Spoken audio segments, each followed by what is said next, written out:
so much. You did very well with the name, but I just go by Gosia.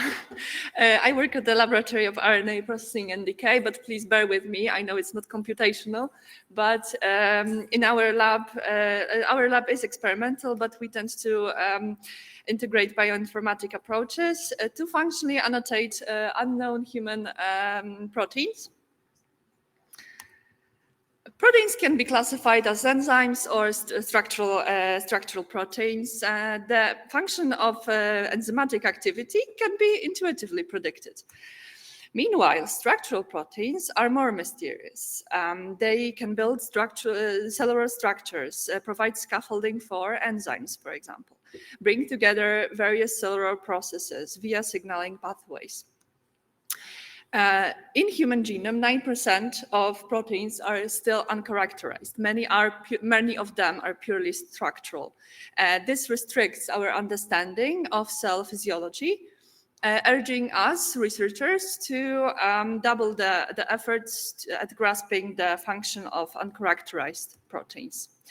Our favorite protein, TTC33, is conserved only in bony vertebrates. The protein's middle part is built of 3 structural TPR motifs, which, according to AlphaFold 3, composes the classical concave-convex domain. The helical N-terminus contains a nuclear localization signal, and the poorly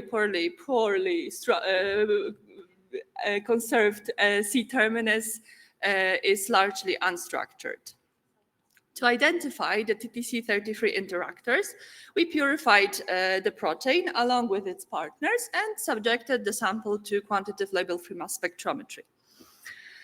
Mass spectrometry is very sensitive, often producing many false positives. This was why the ultimate list of TTC33 partners, the TTC33 Associated Network, or TAN as we call it, was issued from comparison of samples from 3 different cell lines. Next, a series of our biochemical assays culminated in a successful purification of a trimer, TTC33, WDR61, and PHF5A.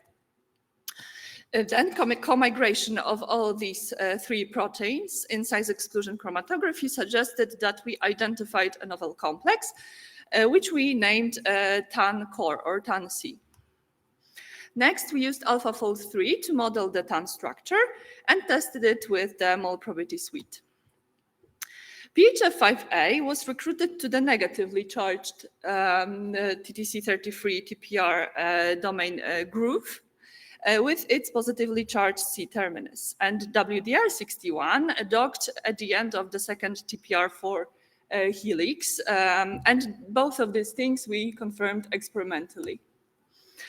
Let's focus on the binding site between TTC33 and WDR61. AlphaFold proposed that this interaction is based on 3 amino acid pairs, 2 histidine, tryptophan aromatic pairs, and the polar connection between arginine and aspartic acid.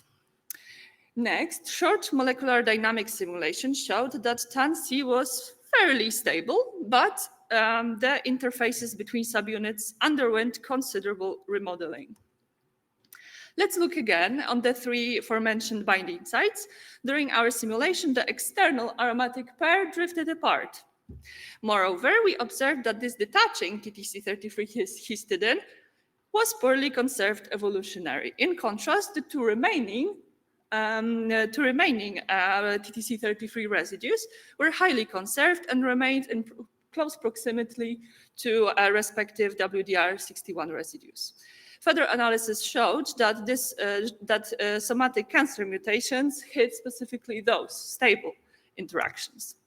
In conclusion, we showed that a combination of wet lab and bioinformatic approaches can lead to extensive characterization of